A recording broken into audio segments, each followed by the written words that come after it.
হয় এইটো আজি যিটো ঘটনা ঘটিল এইটো ঘটনা বৰ দুখজনক ঘটনা। কাৰণ কিয় কাৰণে এইটো নদীৰ পাৰৰ ৱাল মাৰিছিল তেওঁলোকে।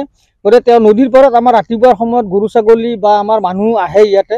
গতিকে কোনো পধ্যে মানে ৱালখন পৰাৰ আগমূৰত হয়তো কোনো কি আছে তলত আমি নাজানো, এতিয়াও আমি গম পোৱা নাই। কিন্তু কাৰো ক্ষতি হোৱা নাই বুলি আমি ধাৰণা কৰি লৈছোঁ, কাৰণ কোনো একো হোৱা নাই যেতিয়া। কিন্তু অবৈধভাৱে তেওঁলোকে যিটো নিৰ্মাণ কাৰ্য চলাই আছিল সেইটো অবৈধভাৱে কৰাৰ কাৰণে আজি তেওঁলোকৰ এইটো অৱস্থা এটা আমাৰ হ'ল। আৰু আমাৰ এই পাহাৰখনৰ যিটো এটা নাম আছে যে বুৰঞ্জী প্ৰসিদ্ধ নাম চন্দ্ৰভাৰতী পাহাৰ, তাৰ সন্মুখতে আপোনাৰ হিন্দী শিক্ষক ট্ৰেইনিং চেণ্টাৰো আছে ৰজাদুৱাৰৰ। তেওঁলোকে যিটো খনন কাৰ্য কৰি অবৈধভাৱে তেওঁলোকে যি নিৰ্মাণ কাৰ্য চলাইছিল সেই নিৰ্মাণ কাৰ্যৰ আজি প্ৰতিফলন ঘটিল যে তেওঁলোকৰ সেই ৱাল তেওঁলোকৰ আজি ভাঙি পৰিল। আৰু এতিয়া ইয়াৰ তলত কি গৰু ছাগলী কিবা যদি আছে আমি গম পোৱা নাই। কিন্তু আমি গম পোৱা মতে ধৰক মানুহ থাকিব নালাগে, কাৰণ মানুহ গোটেইখিনি মানুহ ওচৰ চুবুৰীয়া মানুহ যিখিনি আছিল গোটেইখিনি ঠিকেই আছে। আৰু তাৰপিছত দেখা যাব। কিন্তু এইটো কোনে কেনেকৈ পাৰ্মিশ্যন দিলে, তেওঁলোকে কি হিচাপ কৰিলে, তাৰ ওপৰত এটা তদন্ত হ'ব লাগে। আৰু এইটো ইমানতে শেষ কৰি নিৰ্মাণ কৰিছে এইটো কিবা আগৰৱালা বুলি মাৰোৱাৰী এজনে লৈছে, ৰোহিত আগৰৱালা বুলি তেওঁ নিৰ্মাণ কাৰ্য চলাইছে। তেওঁ নৈৰ পাৰতো বেদখল কোনেও কৰিব নোৱাৰে। নৈৰ পাৰত বেদখল কৰিব নোৱাৰে, কিন্তু তেওঁলোকে কি হিচাপত লৈছে, তেওঁলোকে বহুখিনি মাটি বেদখল কৰি লৈছে। আৰু তেওঁলোকৰ আমি যিটো চাইছোঁ সেইটো ৱালৰ পজিশ্যনটো চাইছোঁ, আগতেও আমি স্থানীয় মানুহ হিচাপে আমি তেওঁলোকক আমি অৱগত কৰাইছিলোঁ। যিটো ষ্টাইলত তেওঁলোকে ৱালখন মাৰিছিল সেইখিনি দেখিলেই গম পায় যে এইখন ৱাল বা খহি পৰিব। আমি একচুৱেলি বৰষুণৰ টাইমত খহি পৰিব, কিন্তু আজিয়ে পৰিল। গতিকে ইয়াৰ পিছত যাতে এনেকুৱা নহয় তাৰ ওপৰত প্ৰশাসনে দৃষ্টি ৰাখিব লাগে। আৰু মাটিটো তেওঁ যিখিনি অবৈধভাৱে তেওঁ দখল কৰি আছে সেইখিনি মাটি পুনৰাই মাটিটো জোখ-মাখ কৰি তেওঁৰ দখলৰ মাটিটো তেওঁক দি বাকীখিনি তেওঁ অবৈধ মাটিখিনি মুক্ত কৰি ৰাইজৰ মানে মানুহখিনি ওচৰ চুবুৰীয়া মানুহখিনি নৈৰ পাৰত চন্দ্ৰভাৰতী পাহাৰ এখন ঐতিহ্যমণ্ডিত পাহাৰ। এই পাহাৰখন কোনে নিৰ্মাণ কাৰ্য চলাইছে? এইখিনি নিৰ্মাণ কাৰ্য এইটো এজন মানুহে লৈছিলে, ৰোহিত আগৰৱালা বুলি।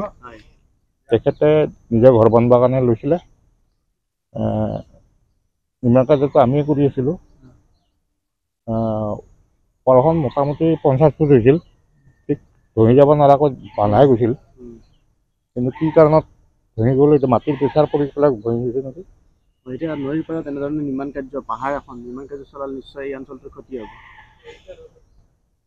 নদীৰ পাহাৰ এখন বিশেষভাৱে ঐতিহ্যমণ্ডিত পাহাৰ এখন, চন্দ্ৰভাৰতী পাহাৰ।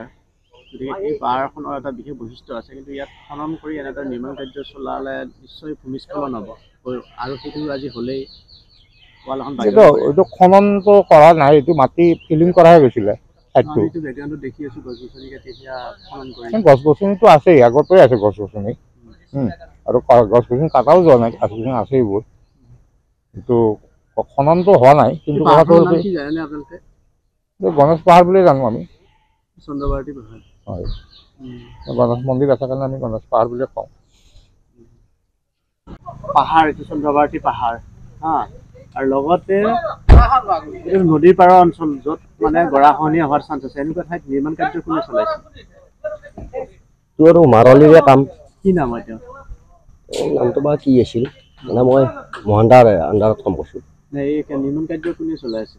মহানদাটো চলাইছে। তো এইটো যোৱাকালি ভাঙি পৰিছে গোটেই। যোৱাকালি মানে ইয়াত জেচিপি লৈ গৈছিল পৰহি, জেচিপি ওপৰত দি উঠি গৈছিল এই পিছলি ফেলাই উঠি যে কেৰেক হৈ গৈছিল ৱালটো।